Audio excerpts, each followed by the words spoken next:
Assalamualaikum, nama saya Nurul Nabila binti Roslin dari Ditim Pasi. Hari ini saya ingin membentangkan tunjuk cara fotografi.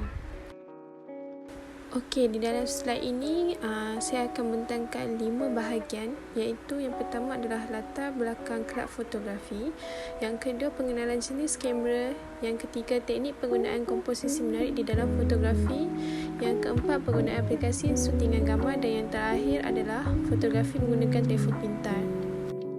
Okey, bahagian pertama kita adalah latar belakang kelab fotografi. Okey, latar belakang fotografi ini merupakan gabungan dua perkara grid, iaitu force and bermaksud cahaya, dan grafian lukis atau tulis. Gabungan ini dirumuskan bahawa fotografi adalah satu kaedah melukis dengan menggunakan cahaya. Menurut sejarah fotografi, seorang sarjana Arab bernama Al-Hazm merupakan seorang yang berpengaruh dalam bidang optik di zaman pertengahan.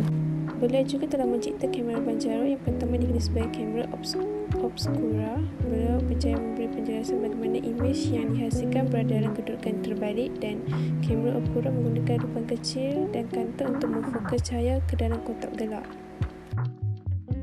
Okey, ini adalah gambaran bagaimana kamera obscura berfungsi. Okey, jadi pada tahun 1827, Joseph Nicephore-Niépce berasal daripada Perancis telah menghasilkan gambar foto yang pertama dengan menggunakan plat berlapis perak dari rekaannya sendiri dalam kamera kotak kayu. Kamera kotak kayu ni juga dihasilkan oleh Charles Chevalier. Okey, foto pertama yang dihasilkan olehnya adalah gambar pemandangan jalan melalui jendela. Okey, teknik ciptakan matahari atau dikenali sebagai teknik heliograf yang dihasilkan oleh beliau memerlukan perendahan kepada cahaya selama 8 jam untuk menghasilkan imej, tetapi imej tersebut akan beransur-ansur hilang.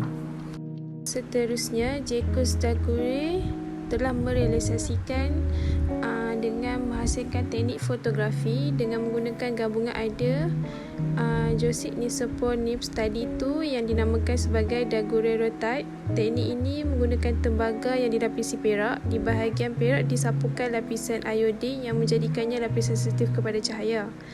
Kepingan tembaga ini diletakkan dalam kamera obscura dan didedahkan kepada cahaya selama beberapa minit.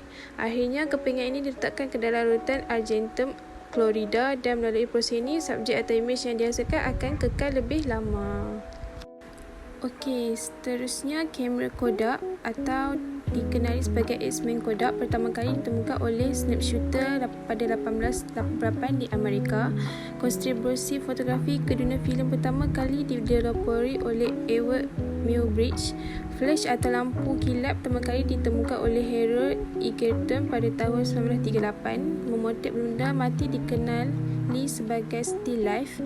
Dan terakhir, penemuan filem negatif oleh John Henry Ford Taylor yang telah dibuat selama 40 detik di bawah terik matahari. Di sini terdapat 6 jenis sejarah perkembangan fotografi. Pada abad ke-19, kamera studio berdiri di atas tripod. Pada 1910, point and shoot box kamera. 1922, compact Kodak. 1932, menggunakan Leica. 1949, menggunakan Contax 5. 1975, menggunakan Polaroid Color Pad 80. 2000, kita menggunakan digital camera Canon. 2000, Nikon D1, dan 2010 menggunakan telefon pintar sehingga sekarang. Seterusnya, bahagian kedua adalah pengenalan jenis kamera. Okay, jenis kamera yang pertama adalah kamera saku ataupun compact kamera. Yang kedua, kamera perantaraan ataupun bridge kamera. Seterusnya, kamera mirrorless. Dan keempat adalah kamera aksi atau action kamera. Yang kelima adalah kamera DSLR ataupun stand for digital single layer reflex. Dan keenam, kamera instant. Yang ketujuh, kamera 360. Dan yang terakhir sekali adalah kamera telefon bimbit. Seterusnya, bahagian ketiga, saya akan bentangkan tentang teknik penggunaan komposisi menarik di dalam fotografi. Teknik penggunaan komposisi menarik ini adalah komposisi di mana merujuk kepada seni membentuk, menyusun atau mengatur subjek atau imej mengikut elemen persekitaran agar nampak menarik. Okey, di sini terdapat pelbagai jenis komposisi menarik ketika mengambil gambar. Yang pertama di sini adalah rule of third, di mana mempunyai 9 bahagian yang dibahagi untuk mendapatkan sudut yang betul. Seterusnya menggunakan teknik fill the frame di mana kita memfokuskan satu subjek di tengah-tengah di antara dalam frame. Yang ketiga adalah teknik pembingkaian ataupun framing di mana kita membingkaikan sesuatu objek yang berada di sekitar kita. Maksudnya kita memfokuskan sesuatu objek tu pada sebuah foto dengan menggunakan benda-benda yang ada di sekitar kita. Yang keempat adalah teknik garisan di mana kita menangkap gambar dengan menampakkan imej seakan-akan garisan seperti jabatan ataupun garisan-garisan yang berada di sekeliling kita. Yang kelima adalah teknik keseimbangan di mana kita memfokuskan sesuatu imej ataupun objek di tengah-tengah dan mempunyai keseimbangan yang sama rata di mana tidak sengit ataupun sekata lah macam tu. Okey, yang terakhir adalah teknik pattern. Teknik pattern ni adalah kita menggunakan benda-benda yang berada di sekitar kita dengan penampakan sesuatu bentuk yang menarik. Ya, itu dikenali sebagai pattern. Bahagian yang keempat adalah tentang penggunaan aplikasi suntingan gambar. Penggunaan aplikasi suntingan gambar adalah suntingan gambar merupakan kaedah ataupun teknik menyunting gambar yang diambil agar lebih menarik atau dikenali sebagai edit untuk masa kini lah. Lepas tu, suntingan gambar bertujuan untuk memperbaiki kualiti dan warna gambar yang diambil mengikutkan kesesuaian ataupun keperluan gambar. Okey, di sini terdapat pelbagai aplikasi yang digunakan untuk menyunting gambar di komputer maupun telefon pintar. Okey, yang pertama adalah Adobe Photoshop. Okey, untuk aplikasi ini digunakan untuk menyunting kontras, filter ataupun untuk crop image dan lain-lain lagi.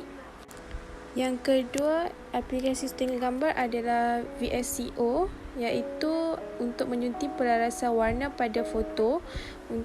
Seterusnya untuk kontras, kejelasan dan banyak lagi. Dan yang ketiga adalah Snapseed. Snapseed ni digunakan untuk menyunting perspektif pada sesuatu gambar, healing, teks, grunge, HDRscape dan banyak lagi. Okay, bahagian yang terakhir adalah bahagian fotografi menggunakan telefon pintar.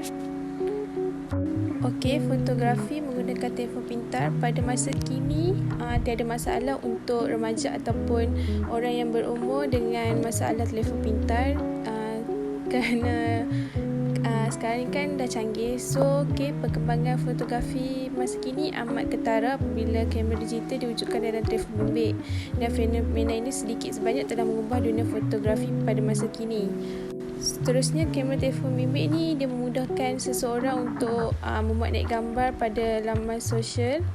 Lepas tu, berikut adalah panduan menggunakan kamera telefon pintar untuk menghasilkan gambar yang menarik apabila kita memuat naik di laman sosial. Okey, yang pertama adalah kita perlu membersihkan lensa kamera telefon pintar dengan kain yang lembut. Seterusnya, keluarkan grid garisan 9 kotak pada telefon pintar seperti kaedah rule of third tadi. Yang ketiga, sebelum mengambil gambar, tekan pada skrin untuk fokus pada subjek. Okey, yang keempat, kita perlu kawal pencahayaan pada kamera telefon dengan menggerakkan jari pada skrin ke atas dan ke bawah. Yang kelima, kita pastikan jarak antara kamera dan subjek mengikut kesesuaian kamera telefon pintar. Yang keenam, kita menggunakan teknik komposisi rule of third juga agar subjek kelihatan menarik. Yang ketujuh, kita mengambil gambar dari pelbagai sudut berais untuk kalau gambar tu daripada pandangan atas, dan kita gunakan sudut front eyes kalau gambar tu pada sudut bawah ataupun rendah lah. So, yang terakhir, kita gunakan aplikasi yang bersesuaian untuk proses suntingan. Terima kasih atas sedikit sebanyak memberi saya untuk berkongsi tentang tunjuk ajar kelab fotografi. Sekian, terima kasih.